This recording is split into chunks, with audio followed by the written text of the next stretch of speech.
I'm not ashamed. Why did John the Baptist have his disciples ask Jesus if he was the Messiah?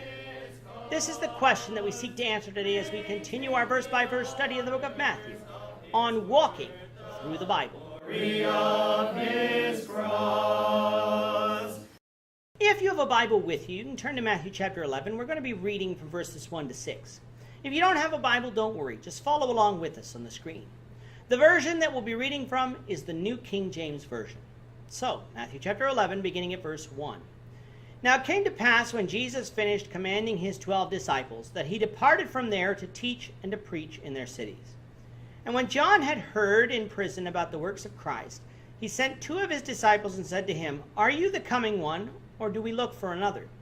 Jesus answered and said to them, Go and tell John the things which you hear and see. The blind see, and the lame walk. The lepers are cleansed, and the deaf hear. The dead are raised up, and the poor have the gospel preached to them. And blessed is he who is not offended because of me.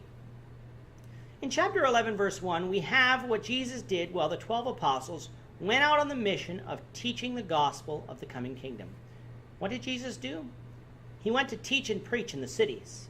While his disciples were out preaching was not an opportunity that Jesus took to go on holiday.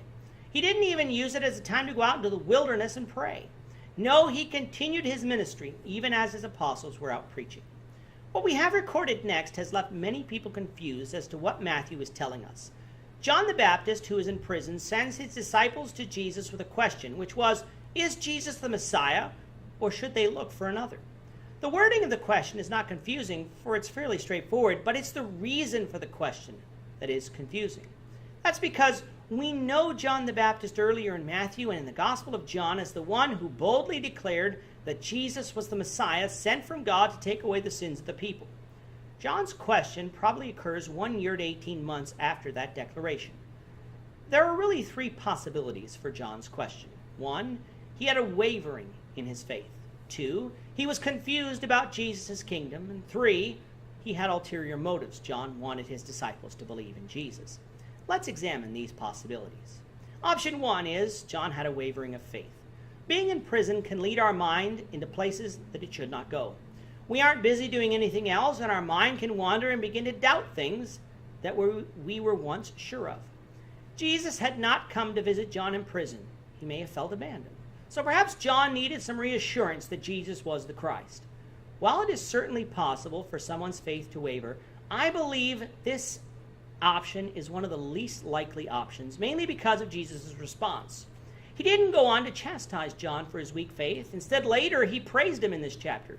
So while it's not impossible for John's faith to have wavered, I find it to be the least likely option. So option 2, confusion about Jesus' kingdom. The Jews were expecting an earthly kingdom when the Messiah came, most likely John included. And when this didn't happen in the way John expected, his question was asking if Jesus was the one who had come to remove the sins of the world, but another would come to set up an earthly kingdom. This option wouldn't have John denying who Jesus was, but seeking to clarify Jesus' mission. That Jesus didn't act in the way the Jews, or quite possibly even John, expected him to act, which was like a king, could have easily led John to question whether there was still another person to come. After all, Peter believed that Jesus was the Son of God in Matthew 16, yet still was confused about the kingdom even after Jesus' resurrection in Acts 1. Knowing this option wouldn't require one to deny who Jesus was, but simply be confused about why Jesus wasn't declaring himself to be the king the way they expected, is why we can't immediately discount this as a possibility. So that leaves us with option 3, an ulterior motive. In this scenario, John wasn't asking the question for himself, but for the sake of his disciples. This is sometimes something we do because people won't believe us. We say, "Don't believe me? Go ask them." This would mean that John did have a full knowledge about Jesus, but his disciples didn't. So for their sake, he asked them to ask the question. Remember what John told his disciples in John 3? He must increase, but I must decrease.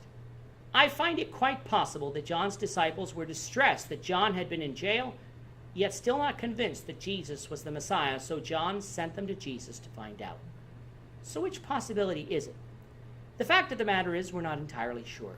While it is quite possible that John had a moment of weakness in faith, I still find that the least likely possibility. Out of possibility 2 and 3, I find 3 the most likely because John wanted his disciples to follow Jesus. However, if we're being honest, we have to admit that we just don't know for sure. And that's okay, for since the scriptures don't reveal it to us, we don't need to know. What we do know was that Jesus declared he was the Messiah, and that all the signs he performed attested to that being true. That's what Jesus told John's disciples to tell John, for blessed is the man who does not stumble over who Jesus was and what he was teaching. With that, our time is up for today. The Lord willing, we hope you'll join us for tomorrow's question and answer edition, seeking to answer the question, can someone who isn't baptized go to heaven? The Lord willing, on Monday, we will return to our study of Matthew, covering Matthew 11, verses 7 and 19, as we continue our walk through the Bible, one verse at a time. I'm not ashamed. Thank you for watching today's episode. We hope that you found it edifying and ask that you not only subscribe to our channel and podcast, but that you like and share this episode among your friends, so that the saving gospel of Jesus Christ can go out to the whole world. Of his